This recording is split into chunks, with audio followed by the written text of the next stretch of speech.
I just had to record this. You know why it's doing that? RC Guy Garage and I'm back. The paper method should have worked. The paper method should have worked, but however, for some strange reason, well, it's not a strange reason. My opinion says that the design of the motor mount needs to fine-tune maybe your, I guess, perception of how to mesh a motor. Now, in the past, what I've always done, and this is just me, is I don't use paper. This is literally, I think, maybe the second time that I've tried. No, I'm sorry, third time because I did it twice.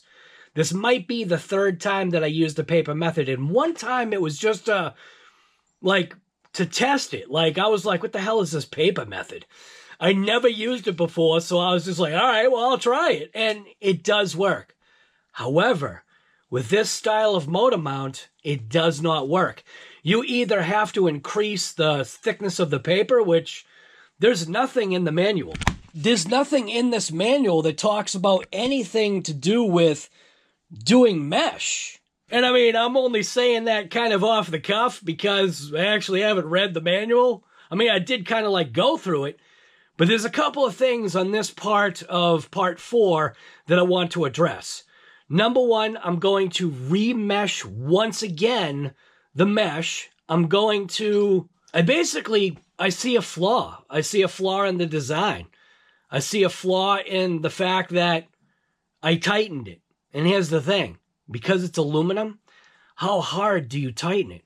There's nothing that says how many foot-pounds or inch-pounds or whatever in the manual of how much torque you're supposed to apply to that fastener. Now, because it's aluminum, all I was thinking is that, man, if I crank this down too far, I'm going to strip it out. It's not like I've got big guns, because I don't. But I do have a certain amount of strength that can strip a fastener. The other thing is the ESC. Want to jump in. I want to change the brake rate. I think I want to change the transmitter first. Oh my God, I actually left it on all night. I left it on all night. I talked about how I wanted to go from the Red Cat radio, which is fine. The Red Cat radio works, but because I'm noticing that this truck has a tendency to want to be all over the place, that's when I can appreciate something like this that has AVC, or yes, even something like this that has the Traxxas stability management. It's not like I'm against steering, like assisted, because I will tell you, the difference between, and I know this is going off the subject, but this is what I do. So, you know what to do if you don't like it. I don't know what to tell you guys. I'm like a scatterbrain. Literally, everything is always squirrel. That's just the way I've always been. My train of thought is always all over the place, and then so I'm actually doing the job. When I'm doing the job, normally I'm pretty laser focused. But either way, again, I'm veering off. Either way, where was I? What the heck was I talking about? Oh, AVC. So the difference between the Arrma Sentin and the Traxxas / short course truck, that VXL thing, the difference was between the two vehicles was that Traxxas stability management, AVC or whatever you want to call it. I think other companies call it something else, but whatever you want to call it, the assisted steering. I think Traxxas is steering and throttle, not positive, but either way, there's an assistance. And with a vehicle like this, I feel there'll be a more pleasurable experience. Granted, maybe it doesn't matter off-road, but I feel like maybe there'll be a little bit more of a pleasurable experience, at least on-road, because right now, I am constantly struggling to adjust the steering of this dang thing, and I'm realizing it's definitely not designed for on-road, at least out of the box. I mean, can we achieve some speeds? Yes, we can, but I can already see there's the possibility of a crash, and I'm really not interested in a crash because isn't that the whole thing? Isn't that the whole point? Once you start to see something, to maybe try to prevent it? Even though I didn't listen to myself when I heard the mesh, man. I heard that mesh was was loud. I knew it was tight. I just went with it. So on this episode for RC Guy Garage, a lot of long-winded introduction or whatever it is, intro, but we're going to make a couple of changes on this RC, and if you're along for the ride, sit back, grab yourself some popcorn, maybe grab yourself something to drink. This is probably going to be an over an hour-long episode once again. Obviously, I've got the manual, and when you open up to page, depending upon your language, when you open up to page 15 for English, you can see that it gives you what the programmable items are. How does that work? Wait a minute. Programming items, 1, 2, 3, 4, 5. Programming value. Okay, so the programming items are 1 through 5. You've got forward, reverse, and brake, which is program item 2 on running mode. So 1 is 2, 2 is 1, 3 is 4, 4 is 5, and then 5 is 50%. So if this thing is set at 50% brake, that's pretty sad. This obviously gives you the way to adjust the ESC by the flashes and all this other stuff. I don't think there's any like sounds or whatever. You never know. Maybe there's some sounds. I don't know. I am not going to waste my time with this because this is a waste of time. So what I'm going to do is I'm going to waste your time by plugging in a smart card that probably won't work, but I do have in this fancy case here, I do have, this is a servo box. These things are great. I do have 2 program cards. One still has the plastic on it, but I do have 2 program cards. This one is branded Hobbywing. So I'm going to toss this one in first just because it's branded Hobbywing. But then I'm also going to try this card because, well, why not? I mean, might as well try it anyway and then see what I can come up with values. So I'm going to try the one that I'm fairly confident isn't going to work first and waste your time. And then we'll do it with the real one. And then we'll do it with the one that I don't know if is going to work or not. So you've got one that's a blue, one that's like a orangey yellow, and then you've got this more expensive one that apparently I've been told by Earl Moorhead that this will not even program the newest stuff. That is something that I don't think is cool at all. Whether if it's Horizon Hobby or Spektrum or whatever. I bought this programming card because this was supposed to program all the smart stuff. And now you guys are telling me I've got to buy another card just to reprogram the newest stuff? You guys are out of your minds, man. You are definitely dipping into our pockets, and I'm kind of getting really tired of it. About ready to throw all this stuff away. I'm just kidding. Just being a wine bag. All right, so plugging these things in, it's very easy. You're just going to take like I just call it a servo wire because that's what it used to be. You're just going to take the extension lead or servo wire and you're going to plug it right into the fan location on this thing here. So I always wonder how many people watch this versus watching the actual show because I know that happens. Whatever. All right. So we'll go in, see what we can see here. So this is obviously the ESC. We got to pop that wire out. Keep in mind the orientation. You know what? I'm gonna orientate this. Keep in mind the orientation of this.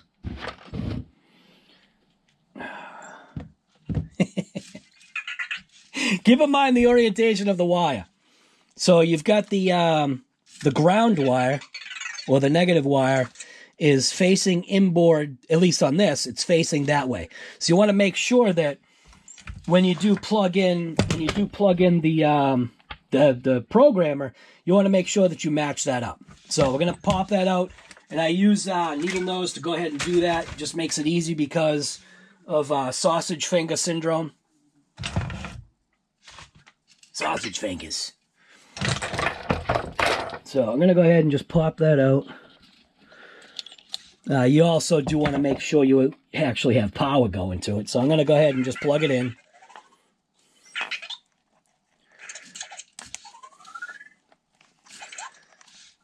I hate Deans, man. So just keep in mind, I'm seeing the orientation of that plug. Get that out of the way. I'm going to go ahead, make sure I plug that in the right way. And like I said, this should not work just because it is Spektrum. So I am going to go ahead and power it on, see what happens. So you got horizon. And then usually what you do is you hit the select, connecting to ESC, and it should not connect because this is a smart thing. So obviously this thing is not smart, so that's not going to work. Shut it off. So now you know. You know the Spektrum thing won't work. Probably people kind of knew that anyway, but I just had to do it just to do it, to waste time. You know, it's all about wasting time with content. Oh, almost just destroyed my wire. Okay, so we are going to go for the Hobby Wing branded program card to see if this is the card that's going to work. Now, on here, there's two sections where you plug it in, and I always get confused which is which. So I'm going to go ahead right now, see if I can remember, and I'll mark it. But you can see that there's the negative and the plus. You want to make sure that you put your ground. You want to make sure that you put your negative on that side. I'm going to go for the outside plug. Again, same thing. The negative is facing towards the battery in this ESC. Go ahead and plug that in. Switch it on. And we got nothing. So I'm going to go ahead and unplug that. Plug it into there. And we got nothing. Huh. Why do we have nothing on a Hobby Wing card? Try it again. Ground. That's hooked up the right way. It's plugged in.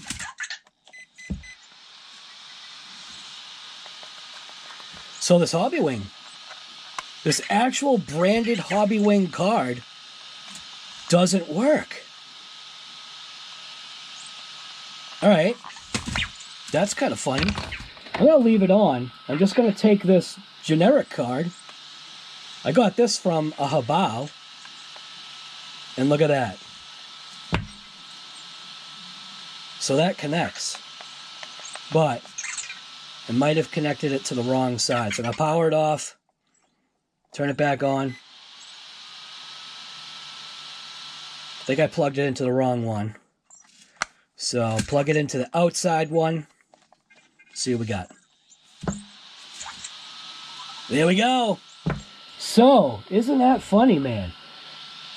The Hobby Wing card actually doesn't work. Now, you'd probably say, oh, Guy, the Hobby Wing card just doesn't work. It must be broken. It's not. I know it works. At least the last time I checked, it worked. Well, at least this programming card worked. And this is where the manual helps. But you can see item number 1, running mode, is set at 2, so that's pretty good. If you were blind and you didn't know, like if you were going into this blind and you weren't sure, what you could do is cycle through all the item numbers until you come back to 1.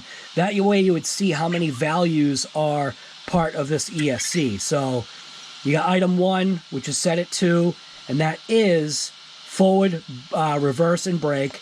Item 2, which says drag brake force, we already know that. It's set at value 1, which is 0%. We're going to leave that alone. Item 3 is set at 4, which is punch mode.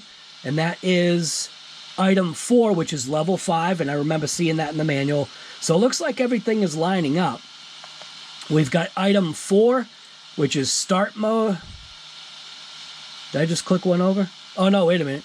Never mind. Item 3, which is low voltage cut. And that is actually set at 3 volts per cell. I'm fine with that. I'm okay with that. Then starting mode or punch is set at level 5, which we already knew that. And then number 5 says max brake force 25%. So if you look at that, it's at 25% when I thought, wait a minute, I saw in the manual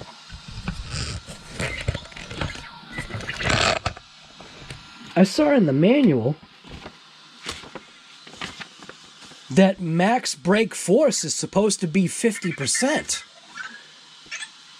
So I'm going to change that. I don't like the fact that they lied. So, yeah. I mean, you kind of knew, man.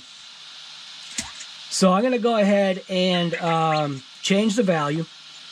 Change the value to 2, which is going to give me 50% brake force, and then I'm going to hit OK.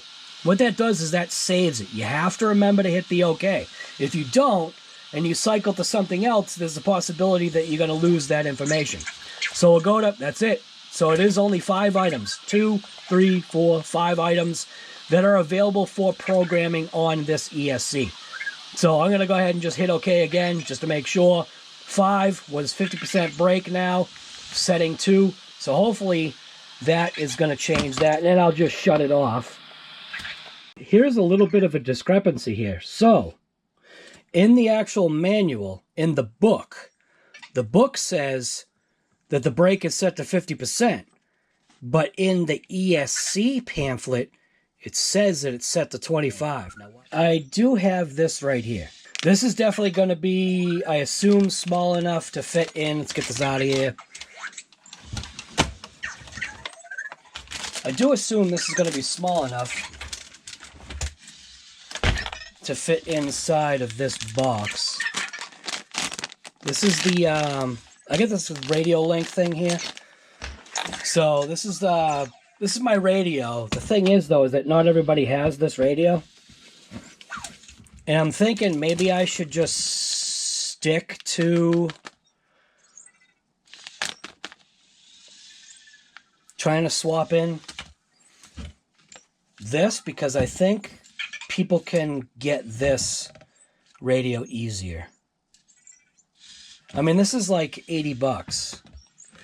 And 80 bucks, it doesn't come with this gyro receiver. It comes with a bigger one. I think it's bigger. Let me check. Well, it's not actually, I mean, it is a little bigger, but it has extended range. And that's part of the issue with this receiver, is the fact that it's got these giant tails. This has telemetry. So this one has telemetry, but you got to hook up the battery. This one is just a regular gyro receiver. I almost wish I could just throw it on my GT5 thing there, but I don't even know where that receiver is. I lost it. What should I do, man? I ended up making a another decision. So instead of taking it out of the nut, because it's the same thing, except for the fact that the whatever the thing is, that the pink car, the Vortex came with an AVC receiver. So that's what I'm going to go with. So I cannibalized it. If it works, I'll just get another one for this. So I'm just going to go ahead. It's not like it's anything that anybody needs to like know how to do. I'm just going to basically just swap out this thing, just get it out of here, and start over fresh. Take this receiver out, disconnect everything, remanage my wires, redo everything that's in here, do the antenna, do the whole deal. So I'll be back once I've got the receiver back, and then we'll figure it out from there. So I'm just going to show you what I'm doing here. So took the receiver box out just so I could get like my hands on it. When I fit the AVC Spektrum thing in, it does fit, but it definitely comes up against the antenna wire. Not a big deal because it does fit, but the radio link, obviously that thing fits way better just because. So if you're thinking about, what size, receiver can you go with, I'm going to give you numbers right now. So between these two, you've got a width of approximately like 24.5 millimeters on the radio link. You've got a width of 20, which is definitely going to give you a lot more room. This is just giving you telemetry. And then your length of the actual box is like, let's just say 39.2, just to give you a squeak. And then the length of the RG6 thing here is 35.1. So I am, like I said, I'm going to go with this because I feel like, you know, maybe some people can go ahead and get this. But you know what I may do is I may do a secondary video swapping in this radio link just to check out and see the difference between the two as far as their gyros, to see if one gyro works better than the other. All right, so Spektrum and programming does not go well with me, which was why it took me like half an hour to figure it out. So first, you can see I've got the AVC receiver in here. It is connected up to my DX3 radio. Everything is working now. You can see right now, it doesn't have any gyro going on. And obviously, if you turn up the AVC, I'll just crank it up. Well, how about if I move the receiver? All right, it does work. It's just very super sensitive right now, but it does work. And then the next step, after you do the bind process, so the bind process, let me just shut this off. I'll shut this off. This is going to help me too, because I'll tell you right now, I mean, what did you see when I first started this? I had left the remote on all night long. I just keep doing that. So the bind process. I've realized that this radio times out. And this seems like an oddity, and maybe it's just me. But what I have found is that you've got to press and hold this button first, power it on.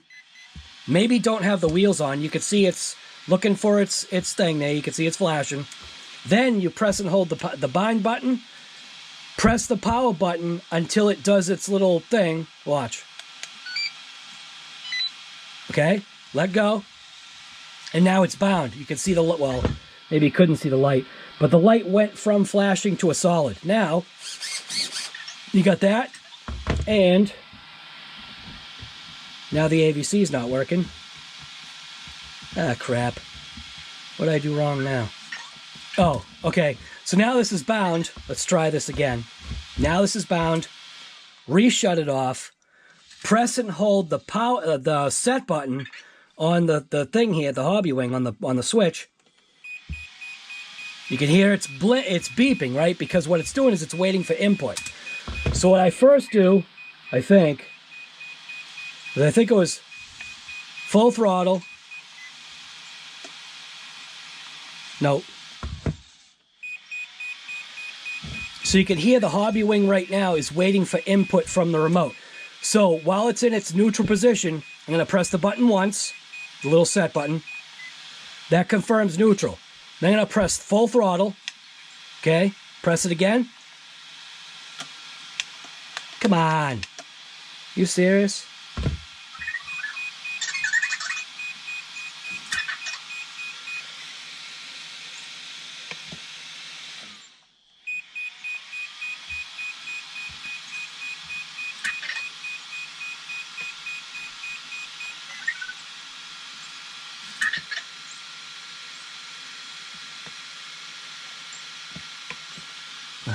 Good.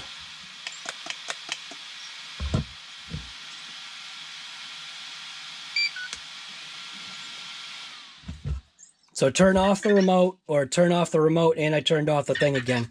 Go ahead, power the remote on, power the ESC on. So now I'm going to go ahead and power on the remote. Okay, now it's waiting for, obviously, a signal. Press and hold the button, power that on. You can hear it's waiting. Press the set button once.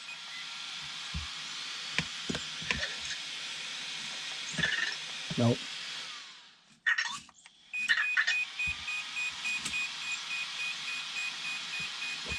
Press full throttle. Oh, God. What the hell? Why do I have this open? Because this was giving me a hard time.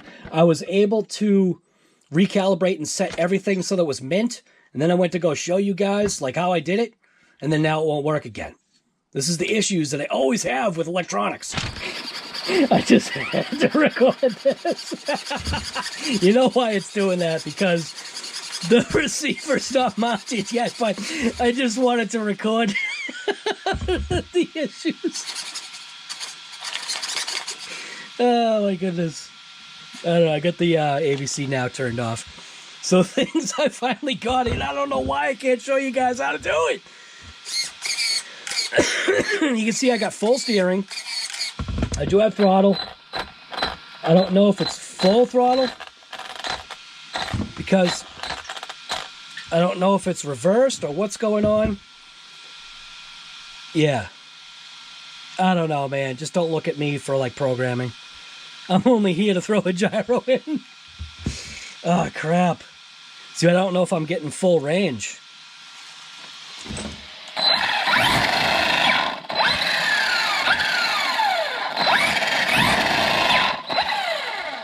So that's the one thing I'm not liking. Why is it going into reverse? If I turn the brake rate down, what happens? Okay, so that just changes. Oh, maybe I should tighten up my mesh. The disaster! I'll be back when I got things straightened out. I think I'm not giving it time. It takes a little while for this little gyro to like recognize the controller, and I think that's something that I forgot about this. So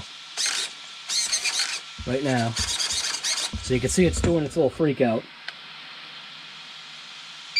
Shut that off. I'm gonna crank the AVC all the way down and try and power it on again, see if I have the same thing that just happened. So I gotta wait like a good minute. I think it's for like the thing to like recognize where it's at or something. I don't know. So you can see right now, nothing. If I turn it up, there we go. So that is what it is. It just needs to recognize something. So that's what I'm going to go with. I think we're all set. I mean, I got to tell you, the issues that I have with setting the endpoints and doing all this garbage, sometimes I don't know. And you're supposed to turn the truck off first. All right, so we've got the, I got the wiring in here. My plan is to be able to manage these wires a little bit better. Now, at one point, somebody was mentioning to me that you cannot have a gyro mounted this way, but that shouldn't matter. So, I mean, it's just a gyro. It just recognizes motion. So what I'm planning on doing is I had thought about maybe putting it here. It's really super tight there. Anytime I'd have to take the motor out, it'd be an issue. If it went sideways, it'd be all right, but I have to remount the wires. Then I thought to myself, okay, it looks like I should just be able to take this and turn it backwards. Like, I mean, I don't know. Does that even make any sense to do that? Then the antenna would be more centrally located. I don't know if that matters. But the whole thing was, with this light wire, was to be able to get it so if I go like this, if I put it in there like that, it looks like I'd be able to stuff a good amount of wires in there. The only issue that could possibly happen is if this thing wanted to try to rebind. Because that switch is there, if I pack too many wires in there, is there the possibility that in a crash, the wires could hit up against that switch? Or could it unbind itself? You know what, I wonder, I should try that. I'm going to go ahead and switch this on. I'm going to just turn it on.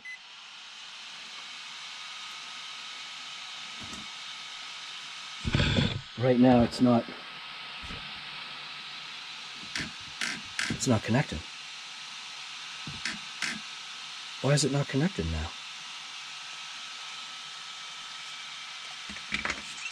Are you kidding me? I didn't do anything.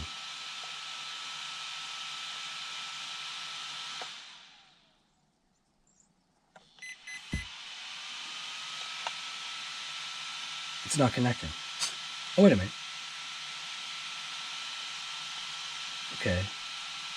So does it have to be sitting flat? Let's try that again. I'm going to shut this off. I'm going to turn the wheels. I turn the wheels so you can see it connect. But I'm going to keep the receiver in this position right here and not move it. So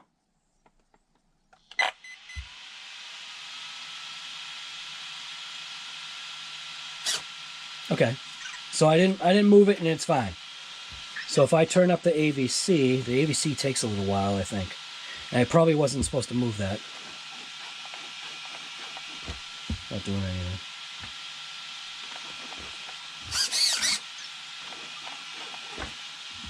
I see now the gyro's not recognizing. Oh, there we go. So you got to blip it with a little bit of throttle. Ooh.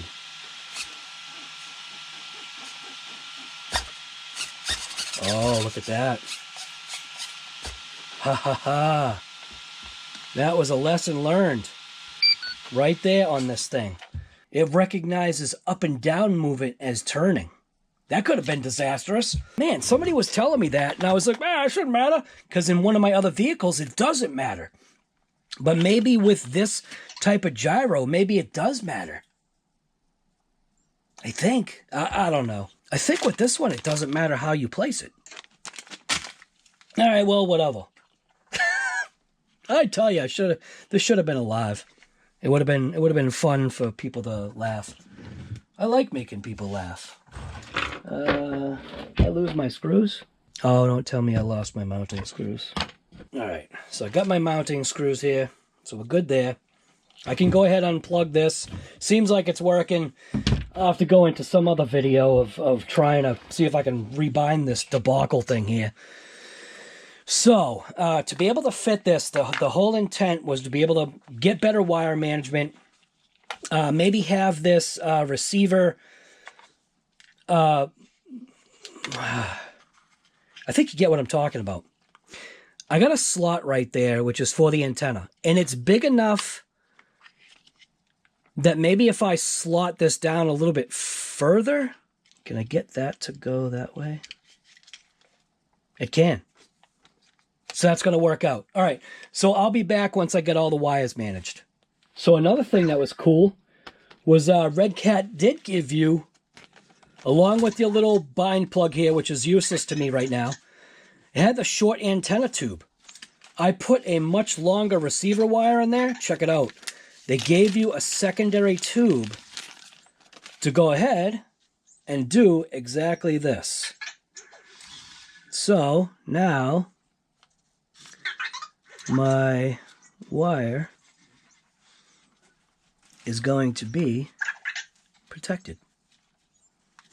Check it out. That is pretty cool that they did that. It is very easy to lose the set screw. Keep your finger on it. And then drive it home. If it even drives home. Looks like it's kind of in there. And then what I'll do is I'll just kind of bend this so that it doesn't conflict with the front section. Get a heat gun. You can warm this up. Or you can just do it the way I'm doing it and just bend it. So hopefully that'll work. Putting the body on. Now it's just going to be like that. Extended antenna reach for this AVC receiver thing here. Or transmitter. I think this is going to work. So here's what I got. Here's what I got for wire management. I'm almost done, but I just wanted to show you the layout that appears like it's going to work better. So the wire's out of the way. Maybe I could put like something over here. I don't know. But it's definitely, that wire is now out of the way. So I'll show you what I'm talking about. So this is the kind of the finished wiring. I am going to take a piece of foam and I'm going to stick a piece of foam down in there. And what that's going to do is keep those wires kind of tamed down. Now the fan wire, you can see the fan wire. All I did was turn the receiver box around and put the fan wire through the antenna box or the antenna wire and put the antenna wire along with the other wires. I'm not thinking that there's going to be a conflict, but you never know. Maybe it'll be some kind of whatever. What's it called? Trans something? I tell you, man, I'm really losing my mind. Transmission interference. But I'm going to put a piece of foam in there just to keep those wires tamed just like that. I thought about putting a zip tie, but that's going a little bit too nuts. I'm just going to stick a piece of foam in there, and that should be good. So this is what I feel is the finished product. Got the foam stuff down there. All it is just a piece of battery foam that you get. When you buy some LiPo batteries, especially if you get those Ovonic packs, they throw plenty of foam inside, and you can use the foam to keep your wires tamed down. See what I'm saying in there? So that way the wires will stay down and in there, and I didn't have to use any zip ties. I like the way the receiver box is now because now the wire is definitely out of the way. I don't see any issues with that. I can even pull out a slight more bit of wire if I want, like that, to keep it even further away from that channel. So, and if I wanted, can I take it and stuff it? Nah, there's not enough room. Never mind. So anyways, yeah, let's take this thing out for a rip and see if putting an AVC, look at that, I forgot to shut this off. Let's see if putting one of these AVC, the hell? Oh, battery. Man, what a disaster. Let's see if putting one of these things in here is going to help the situation. Let's take it out for a rip. But don't forget, rip yourself a sticker, rip yourself some coasters, rip yourself a keychain, and you can't forget, go ahead and rip yourself a shirt. Just do it.